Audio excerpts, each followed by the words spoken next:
Personal life, private, राज की बात, ये इंसान की जिंदगी का अहम तरीन एक पहलू है। अच्छा, कुछ लोग ऐसे होते हैं जिनकी रसाई घर के अंदर तक होती है, जैसे कारपेंटर, लकड़ी का काम करने वाले, पेंट करने वाले, सफाई करने वाले, और वो कुछ अरसा तो घर में रहते हैं तो कुछ ना कुछ तो उनके कान में चला ही जाता है। और फिर ये जो मुबल्लिगीन होते हैं, नेकी की दावत देने वाले होते हैं, लोग इनसे भी राज की बातें करते हैं, दुआ के लिए कहते हैं और बहुत कुछ सुना देते हैं, बहुत कुछ बता देते हैं जो बताने जैसा नहीं होता।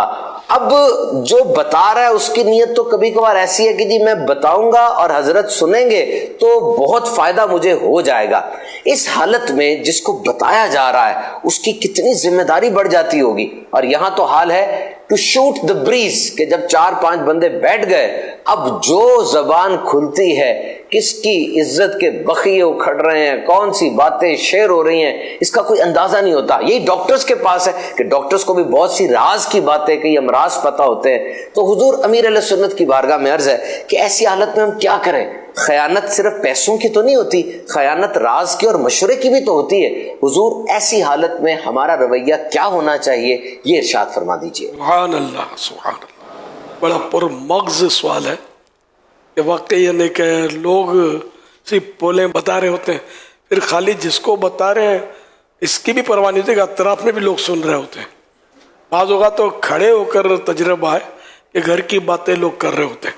अब खुसूसी मदनी मुज़ाकरा और फिर मदनी मुज़ाकरे भी होते हैं ना, तो उसमें भी फिर मैं समझाता रहता हूँ। तो ये बिल्कुल यानी कि वो अच्छी बात है।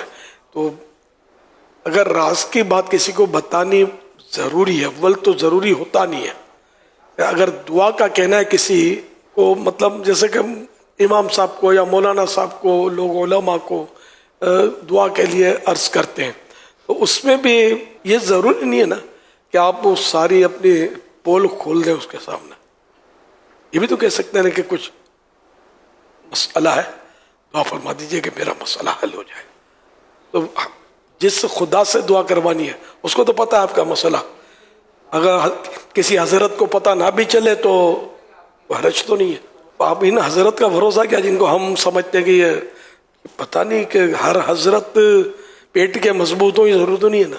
या आप जिसको वाकई राज भी है, आप जिसको राज समझते हैं, और हजरत इतने भोले भाले हो कि वो दूसरों के सामने ये उगल दे और ये समझे कि इसमें कोई हर्ज नहीं है, ये यानी हर सूरत मुमकिन है। तो इसलिए क्या मतलब किसी को दुआ के लिए कहने में तो अंडरस्टूड है कि उसको अपने कमजोरियां बताने की कोई जरूरत ही नहीं है। राह मतलब एक डॉक्टर, अब डॉक्टर तो रहनी दवा है, और डॉक्टर ज़ाहिर है जिस तरह अल्लाह पाक सब हमारा जानता है हाल, कि वो खाली दुआ का कह दिया तो उसको पता है कि मतलब क्या ये दुआ करवाना चाहते हैं।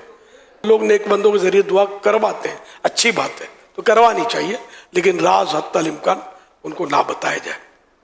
और डॉक्टर को तो बतानी पड़ेंगी बात कमजोरियां कि जिसकी वजह से वो आपको दवा दे सकेगा, वरना आप उसके साथ मुबम बात करेंगे तो फिर वो इलाज प्रॉपर हो नहीं सकेगा।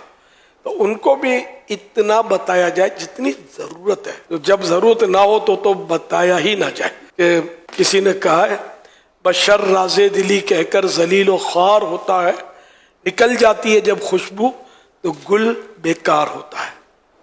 इंसान जब अपनी राज की बात किसी को कह दे, अब लाख उसको समझाए, किसी को बोलना मत, एहतियात करना, तो खतरा होता है कि अब जो इन दो होठों में नहीं समाई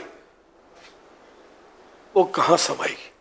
अपने होठों में नहीं समाई और दूसरे होठों पर क्या मतलब है कि एतमाद कि वहां समा जाएगी। तो यूँ एहतियात जैसी बात जैसा राज, तो एहतियात करनी चाहिए। इस तरह मतलब हमें भी कोई सी बातें लोग बताते हैं, मुझे तो पता नहीं कितनी बातें लोग बता देते हैं, लेकिन ज़ाहिर है कि किसी को करनी नहीं होती ना बातें, हर बात नहीं करनी होती है। बाज़ बातें ऐसी होती है कि वो प्लस वाली होती है और बाज़ माइनस वाली होती है। तो इतनी अपने को समझदारी होनी चाहिए कि कौन सी किसी की बात दूसरे को करनी है और कौन सी नहीं करनी।